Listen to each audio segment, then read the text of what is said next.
Existen voces que nos van premiando con su ideario y sobre todo aquel espíritu que nos permite mostrar que no existen los límites cuando se trata de conquistar nuestras metas. Voces humanas, auténticas, que nos permiten soñar, que nos permiten pensar en todas aquellas oportunidades que tenemos para conquistar cada uno de nuestros sueños. Esta noche hagamos un paréntesis para conocer a la mujer, Asbel Guzmán Corona. Bienvenidas.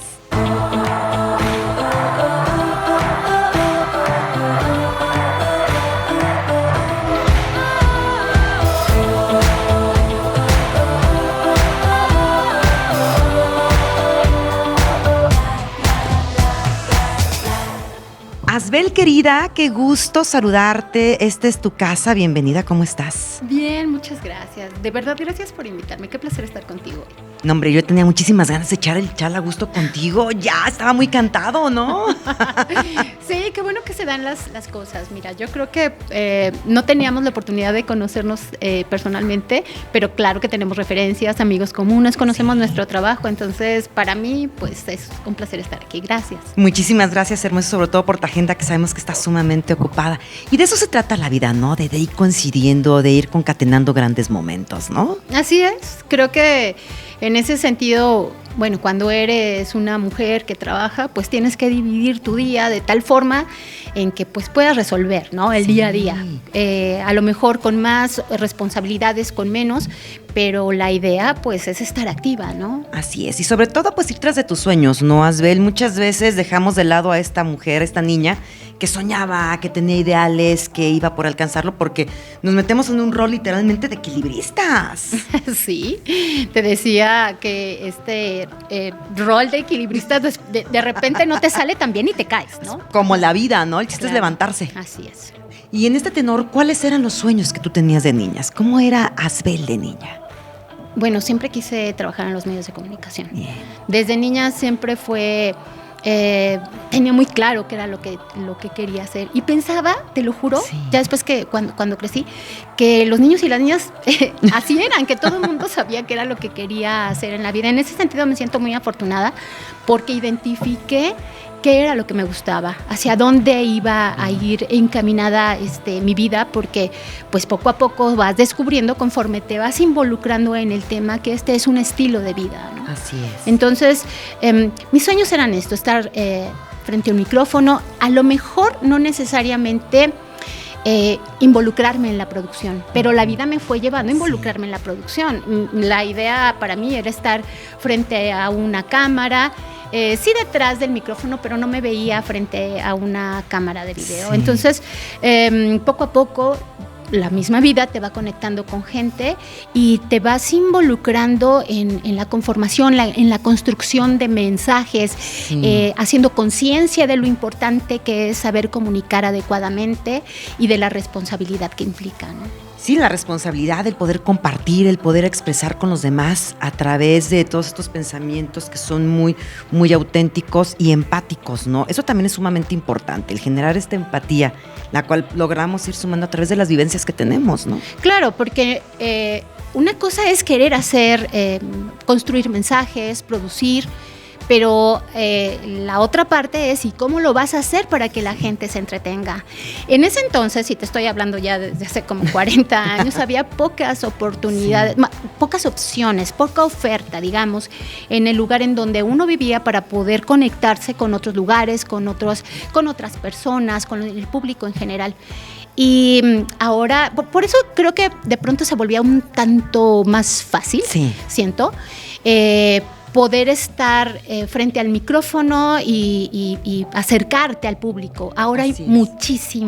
muchísima oferta, muchísimas opciones y se vuelve, claro, un reto para poder captar la atención de aquella persona que está del otro lado del micrófono, ¿no? Sí, ahorita con el boom que tenemos de las tecnologías de la información, la pandemia que potenció también toda esta práctica, pero yo recuerdo también por ahí de los 90, ya estamos evidenciando, hagamos un paréntesis, pues tú estudiaste Ciencias de la Comunicación, ¿verdad? Sí. O sea, todas las herramientas con las que tú contabas, todavía la edición es cómo se realizaban las cabinas de radio, las oportunidades de poder subirte a lo que era la radio comercial, a la televisión, pues sí, también influía una serie de retos. ¿Cómo fue que tú lograste dar ese salto? ¿Qué fue lo que te llenaba de alegría? Yo comencé conduciendo un programa infantil en Radio Nicolaita. ¡Wow!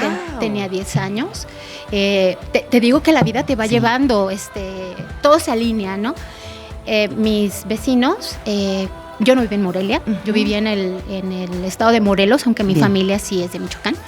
Y resulta que siendo niña, pues de pronto conocí a quien entonces era el coordinador de Radio Nicolaita. Y éramos un grupo de niños que nos juntábamos para hacer obras de teatro. Wow. Entonces, cada verano veníamos a Morelia, me juntaba con mis amigos de la cuadra, cuando todavía se usaba eso, claro, que la comunicación era interpersonal. Y Eso dicen que está pasado de moda y no es cierto.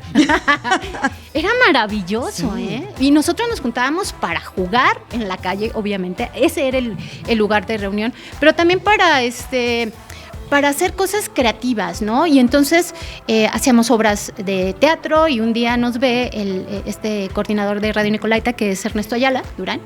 Sí, y no, Ernesto, le mandamos un abrazote. Sí, claro. Bueno, pues es así como yo me conecté con él. Nos vio actuar. Okay. Bueno, es que era jugando realmente, ¿no? Pero me dijo, oye, ¿sabes qué? Fíjate que hay un programa que se llama La Hora de los Niños y me gustaría ver si quisieran ustedes, el grupo de niños que estábamos ahí, participar para que condujeran el programa. Le dije, ay, pues yo encantada, ¿no? En ese entonces tenía 10 años, ya nos habíamos venido a vivir a Morelia y a partir de entonces comenzó, digamos, mi camino en los medios de comunicación. Cada 8 días puntualmente estábamos a las 9 o 10 de la mañana, la verdad ya no me acuerdo, creo que era a las 10. Okay.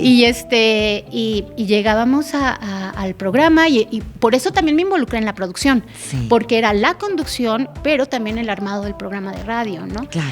Y bueno, éramos 5 niños y niñas y solamente nos quedamos 2. Wow. Después de, pues estuve 5 años conduciendo el programa. Y llegó el momento, bueno, también uno va cambiando, yo ya tenía 15 y mis intereses eran otros, así que dije, bueno, pues ya no me identifico tanto con los niños para conducir. Empecé a me invitaron a que hiciera algunas conducciones sobre rock progresivo. Bien. Pero estaba todavía muy chica. O sea, estabas como en el mismo, ¿no? Sí. Imagínate, ¿no? Okay. Entonces me encantaba porque aparte pues armaban los guiones y en ese entonces pues empezaba a hablar de Led Zeppelin, por ejemplo, y entonces, pero entenderás que, o sea, era un tipo de música distinta, digamos, a la música netamente comercial, ¿no? Sí, claro, totalmente. O sea, decías Jesús de Veracruz, ¿cómo vas a estar escuchando Sex Pistols, Led Zeppelin, ¿no? Sweet Six and the Banshees? O sea, decías, wow. Y presentarlo en radio y que una mujer lo hiciera, pues era como que hay un reto, ¿no? Claro, pero tenía de la mano a otro conductor que era el productor, pero me invitó y entonces eso me hizo caminar un poco y pensar que podía tener futuro en los medios, ¿no? Conduciendo, a través también de modulando mi voz, de trabajándola para la locución, etcétera. Pasaron los años y dije, necesito definir qué carrera voy a tener. Y mi papá me dijo, aquí no hay ninguna otra opción más que estudies en el Tecnológico de Morelia. En el Tec de Morelia. Sí, que fue una experiencia increíble, maravillosa, pero tenía que escoger una carrera y mi especialidad fue electrónica. Entonces, O sea, entonces, ¿cómo le hacías para concatenar lo demás, tu pasión por la comunicación? Porque cuando tuve que hacer mi servicio social, entonces me dijo Ernesto Ayala otra vez, le dije, Ernesto, quiero regresar a los medios. Bien. Duré pues 2 años y medio sin estar ahí y yo no me sentía como que... Te hace falta ese swing, ¿no? Claro. Porque tú estás hecha de ello. Me hacía falta, ¿verdad? Me hacía falta esta parte creativa. Nunca pensé en dejar los medios, pero no sabía cómo conectarme. Sí. Y entonces me dijo, perfecto, ¿por qué no te vienes a conducir un programa que se llamaba Punto de Reunión en ese momento? Y me presenta con los productores. Y me dicen, qué bien, ¿dónde estudias? Le dije, es que quiero hacer mi servicio social. Perfecto, pues te vas al área técnica. Y yo, ¿what? O sea, claro que no. No quiero ahí. Sin embargo, sí estuve como unos 3 meses en la cabina de audio y eso me sirvió mucho, claro. Obviamente. Y te digo que todo se va como construyendo, ¿no? Y entonces estaba con el operador de audio, ayudaba en la microfonía, toda esa parte de atrás que yo no necesariamente conocía, que era la parte técnica. Sí. Estar pues en central de aparatos, jalar cables. Empezar de todo, ¿no? Para que tú también pudieras armarlo después. Claro. Y después ya vieron que mi camino era otro y comencé a editar. Lo primero que empecé a hacer en ese momento, después de que dejé el área técnica, fue dedicarme a la edición lineal. Bien. Porque bueno, en ese entonces en México no existía la edición no lineal, o sea, así todo era bajo un proceso muy elaborado, ¿no? Para comenzar a construir en el audiovisual los mensajes bajo metodologías, con distintos tiempos, con distintos contenidos. O sea, sí fue una etapa muy, muy padre, muy, muy bonita. Y es increíble ver cómo se te ilumina la mirada cuando hablas de todas estas reminiscencias, cuando te enfocas en tus metas, cuando nosotros podemos ver a una Asbel apasionada por su labor, apasionada por su vida. Pero también, pues todo eso pues implica una serie de aprendizajes, ¿verdad? Claro. ¿Cuáles han sido esos momentos en los que de repente digas, Bel, me bajo de este tren o a lo mejor me voy a mi jardín secreto para descansar y reposar? En realidad de pronto me pasaba porque era todavía muy chica, tenía 24 años y me dieron la responsabilidad de ser jefa de producción de noticias y eso implicaba el manejo de personal. Wow. Y a lo mejor te enfrentas a situaciones complicadas, sobre todo por ser mujer. Sí. Entonces, pero sinceramente no lo veía, porque era como tanta la energía, la ilusión de estar ahí, de poder dirigir un equipo, que lo asimilaba de pronto bien, pero había también momentos de muchísima presión, porque siempre estaba a prueba, o sea, siempre estaba en el ojo del huracán y me ponían a prueba, ¿no? Eso es muy desgastante, claro. La verdad. Sin embargo, pues aprendes, porque aparte cuando quieres estar involucrada, cuando algo realmente te gusta, cuando es tu meta, cuando es tu sueño, pues luchas contra todo, ¿no? Y poco a poco te vas haciendo de las herramientas. También eso me ayudó mucho a forjar mi carácter en la producción y también a saber identificar cuáles eran los valores, las personas que tenían el talento, quién solamente estaba cumpliendo con estar ahí por tener un trabajo, diversas circunstancias y condiciones. Pero sí, creo que esa fue una etapa complicada de la que logré salir, afortunadamente. Pero sí, el hecho de estar trabajando con las personas, poder ser empático, sí te va como formando, ¿no? En ese sentido, y a veces quieres tirar la toalla, es la verdad.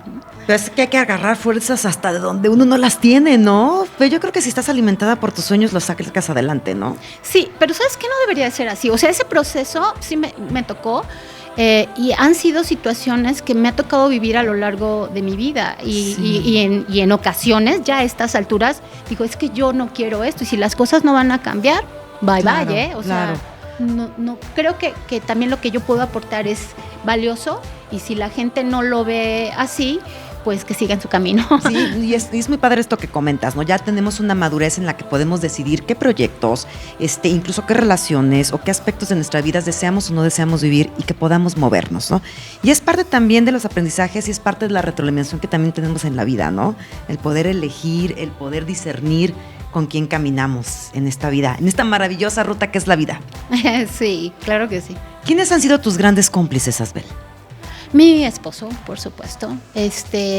Yo tuve la oportunidad de conocerlo cuando trabajaba yo en noticias del sistema y él era camarógrafo y los dos coincidíamos en que queríamos algo más. Entonces, eso nos llevó a tomar otros caminos ya después, a trabajar en otros lados. Y lo más curioso es que por lo regular cuando tú tienes gente que son pareja, sobre todo en los medios, lo que quieres es separarlos, ¿no? Porque se distraen y bueno, no siempre es así, pero digamos que esa es la idea. Es la media. Sí, y a nosotros, ¿no? A nosotros siempre nos juntaban para trabajar porque seamos muy buen equipo. Excelente. Nosotros nos entendíamos muy bien para trabajar. Entonces, él ha sido el cómplice en mi vida, hemos construido juntos nuestros proyectos ya después de manera independiente y eso creo que nos ha permitido como abrirnos espacios, nuevas rutas, querer hacer más y aparte quererlo hacer. Él es muy cuidadoso en la producción. De hecho, cuando yo hago algo, siempre se lo muestro a él porque es el filtro, ¿no? Bien. Y siento que eso a mí me ayudó mucho para también ser más exigente en los contenidos, como a nivel de producción, ¿no? Oye, qué padre es poder hacer equipo con tu pareja, ¿no? Aparte de que tienen una familia maravillosa, donde también viven un sinnúmero de experiencias. Hace rato platicábamos al aire cómo de repente había algunas experiencias muy gratas. Y sobre todo que tengas este gran maestro y que tú también seas maestra para él, ¿no? O sea, el complementarse mutuamente, porque al final de cuentas tienen un proyecto de vida en común. Sí. Sí, eso creo que ha sido fundamental. A veces es muy difícil trabajar con la pareja y vivir con, o sea, y convivir con ella, porque todo el día están juntos. No cualquiera lo tolera. Sin embargo, bueno, cada quien también ha tratado de buscar su espacio. Él se especializa en unas cosas y yo en otras, y sobre todo que te permitan crecer. Así es. O sea, que no haya como ese freno, que de manera inconsciente tú como mujer sientes que te estás frenando. Así es. O cuando yo siento que está sucediendo, yo sí, hubo un tiempo en el que yo me tomaba 2-3 semanas y me iba de México. Okay. Agarraba. ¿Ibas a tiempo fuera?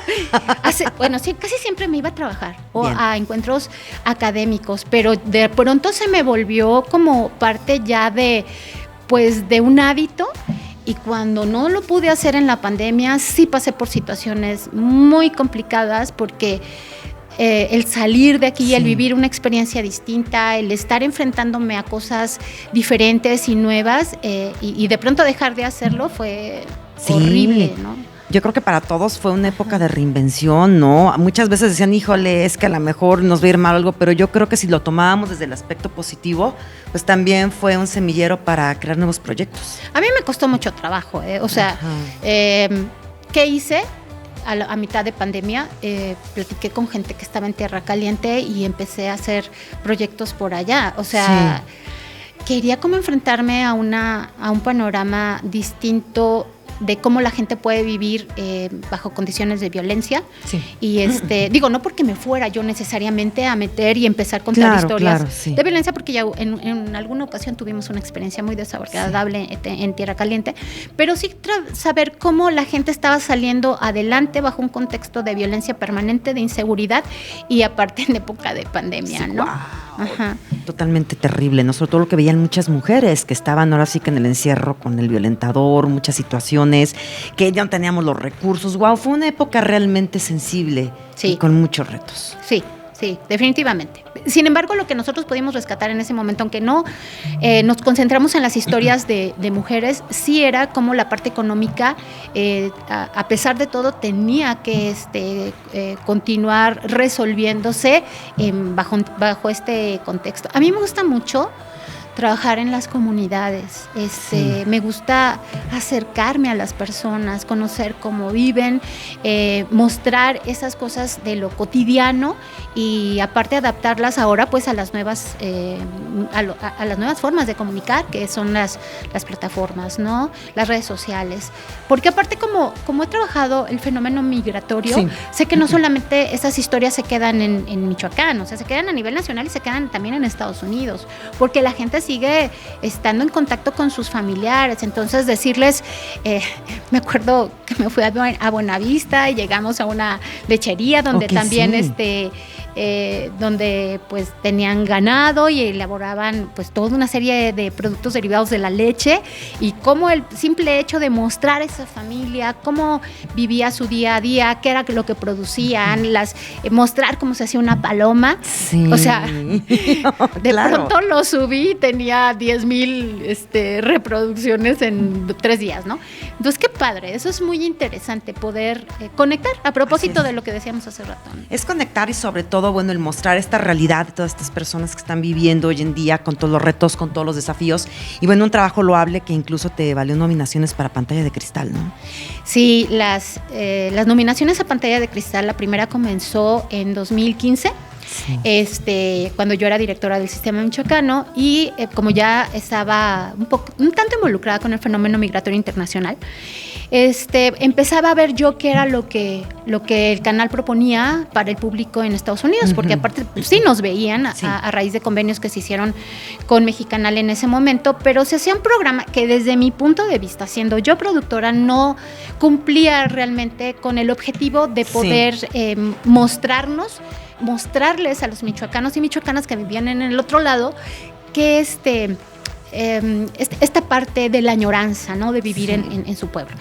Entonces, reestructuré, digamos, armé un equipo maravilloso, la verdad, de gente muy entusiasta, y hablé con las instituciones, con la Casa Michoacán en Chicago en ese momento, porque yo tenía referencia de que estaban muy bien organizados, ¿no? Entonces, llegamos, hicimos el contacto, no fue fácil, la verdad es que había cierta renuencia, y creo que todavía la hay, porque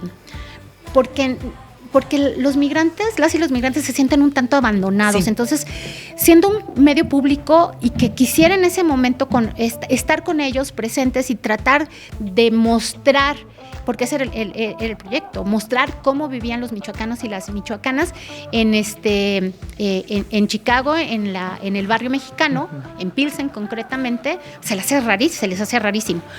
Finalmente el proyecto se concretó. Nos fuimos, hicimos una serie de reportajes y los vinimos y los mostramos. Eso fue poquito antes de que se terminara la administración. Sí. Y lo subimos a pantalla de cristal. Creo que les gustó bastante el proyecto y ahí ganamos. Bueno, fueron 2 nominaciones. Nominación como finalista a Mejores Valores de Producción. Wow. Y el otro fue Mejor Reportero por la cobertura que se hizo estando por allá. Y después, 3 años después, yo continué con la serie de manera independiente con la productora. Y la serie se llamaba Historias de mi Tierra. Y también maravillosa, muy 5 bien lograda. Nominaciones, gracias. 5 nominaciones obtuvimos como Mejor Guión, Mejor Reportero, Mejor Valores de Producción, Mejor Reportaje y Mejor Música. La música fue de Los Chiapas de Camachuén. Sí. Wow. Sí, la verdad es que es muy gratificante que nosotros, siendo una productora tan pequeña, hubiéramos podido obtener tantas nominaciones.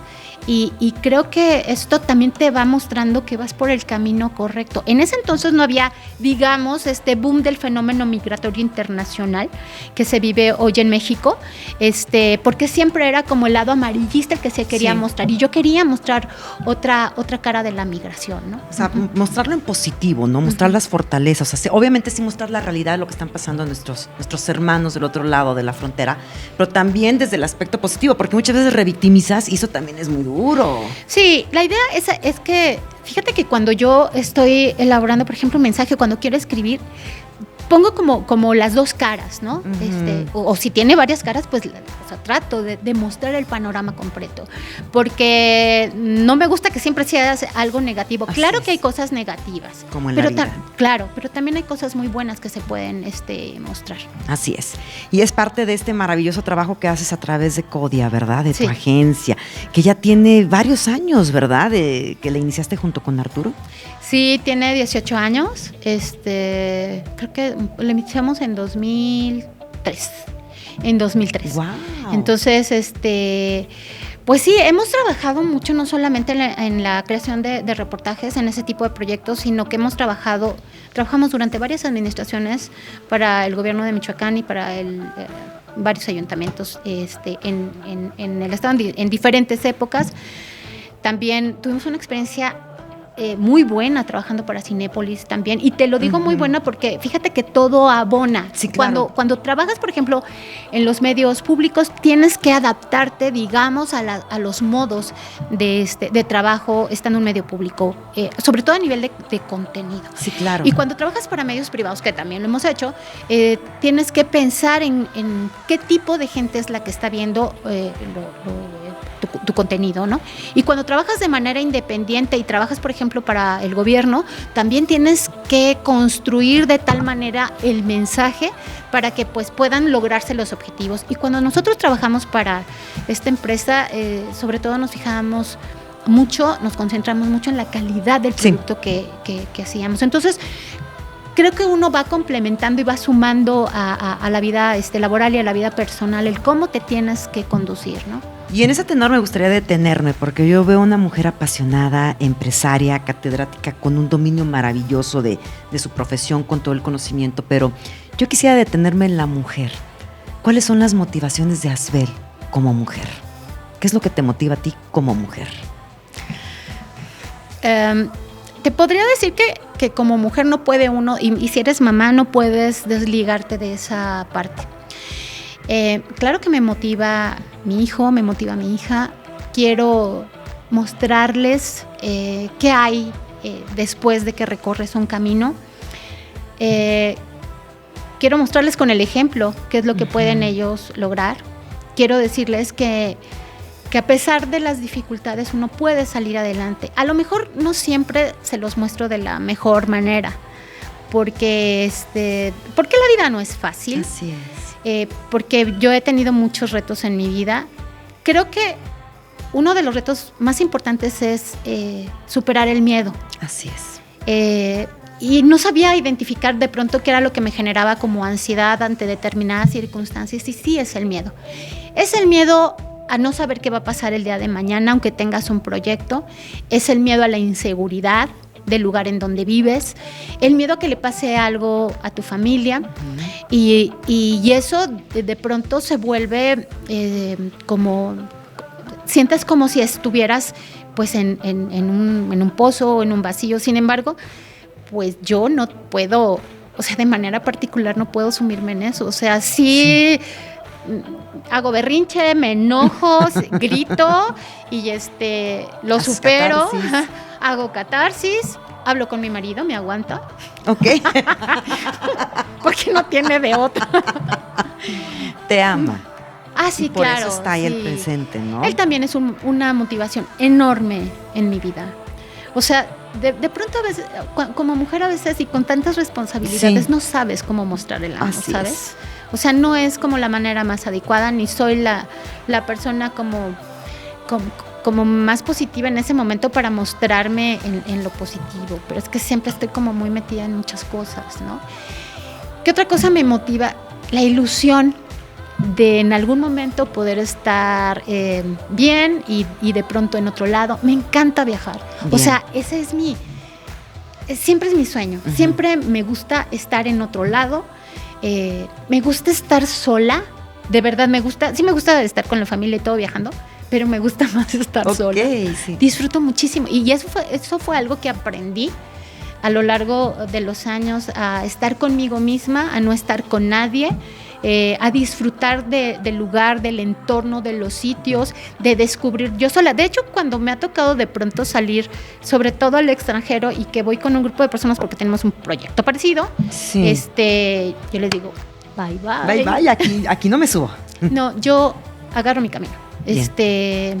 Me gusta hacerlo, me gusta perderme en los lugares. De verdad lo disfruto, Y es que es precisamente, lo comentabas hace un momento, vivimos ahorita con un constructo en que la mujer tiene que ser superwoman, no puede enojarse, no puede evidenciar sus emociones, no puede sentir, no puede ser ella misma porque a lo mejor sale de este parámetro. Sin embargo, es válido que regresemos a nuestro interior, es válido que nos enojemos, es válido que lloremos, es válido que pidamos ayuda y es válido que sigamos viviendo cada día, Asbel. Sí. Pero ¿sabes qué? A veces cuesta trabajo entenderlo. Creo que eso también te lo va dando como la madurez. Tener conciencia de lo que estás haciendo, de lo que necesitas, de lo que también está mal, porque no todo lo que uno hace está bien. Sí, claro. De pronto no sabes entender, no sabes resolver. Pero tampoco tienes por qué saber resolver cosas con las que nunca te has enfrentado, ¿no? Sí, claro. Entonces, es también aprender a conocerse uno mismo. Yo, por ejemplo, o sea, si me dices que hago todos los días en la mañana, si me preguntas, yo hago yoga todos los días. Bien. Y lo hago porque lo necesito, porque si no, me cuesta trabajo controlar las emociones. Uh-huh. Entonces, hago yoga y aparte hago tantito bicicleta porque soy diabética, entonces, pues así trato de ordenar un poco mi vida. Y me acuerdo una vez que hace muchos años, un médico me dijo, un especialista, dijo, y habló con mi marido, y le dijo, ¿sabes qué? Es que esta mujer tiene que estar tranquila en su casa. Ok, sí. ¿Cuál? O sea, sí, eres un dínamo, mujer. Y le dijo, o sea, a mí me dio risa, o sea, estaba yo embarazada, ¿no? Uh-huh. Ahí fue cuando descubrieron que yo tenía, primero tuve diabetes gestacional. Y entonces, y yo volteaba y veía, pues si él es mi pareja también para trabajar, o sea, ¿cómo lo voy a no lo puedo dejar solo en lo que está haciendo? Entonces, el no saber gestionar las emociones, el estar descontrolado porque tienes una enfermedad que te daña realmente, silenciosa y que te está dañando. O sea, también es algo que de alguna u otra manera tienes que controlar y superar. Y no siempre he estado como al 100, ¿eh? Sí. O sea, sí son toda una serie de situaciones que uno tiene que ir resolviendo poco a poco y que vas entendiendo que otras personas, que otras mujeres también lo viven igual que Así tú, es. ¿no? Son estos desafíos que nos permiten generar aprendizajes, que nos permiten sacar nuestra fortaleza y evidenciar todo lo que podemos hacer, ¿no? Siempre pensando en positivo y dándonos cuenta que tenemos oportunidades para vivir y salir adelante. Uh-huh. Y yo te preguntaría, si tuvieras ahorita, imagínate que viene una onda hertziana, viene por ti y te envuelve, y te lleva a un lugar de tu niñez donde estás juzgando a ser comunicóloga. ¿Qué le dirías? Pues que hay que prepararse súper bien para poder lograr lo que quieres, que hay que tener fuerza, motivación, que hay que descubrir tus talentos, que hay que perder el miedo a hacer cosas por lo que la propia sociedad puede pensar de ti, y que trate de vivir intensamente cada oportunidad que te da la vida ante los desafíos y los retos y las condiciones para que puedas disfrutar más de lo que ya has disfrutado, ¿no? Y yo estoy segura que la vida te depara múltiples sorpresas y estoy segura también que vas a continuar sorprendiéndonos con ese talento, con esa alegría y con esa energía. Gracias. Yo te agradezco muchísimo que nos hayas acompañado y que hayamos hecho un paréntesis y nos hayas compartido un poquito de tu universo personal. No, al contrario, muchas gracias. Me encantó la entrevista. Esta es tu casa. Gracias. Y pues hay que echarnos unos mezcales también para celebrar el encuentro. Claro que sí, Adriana. Qué linda. Te abrazo muy fuerte, éxito decretado. Gracias, igualmente. Son precisamente estos testimonios los que nos llenan de alegría, de energía, pues nos evidencian que mientras nosotros estemos enamorados de nuestras metas, de nuestra vida, de nuestro presente, todo lo demás se va conjugando de manera bondadosa. Soy Yami Terán. Les invito a que continúen disfrutando de la barra programática de School Online. Les deseo una excelente noche. Sean felices.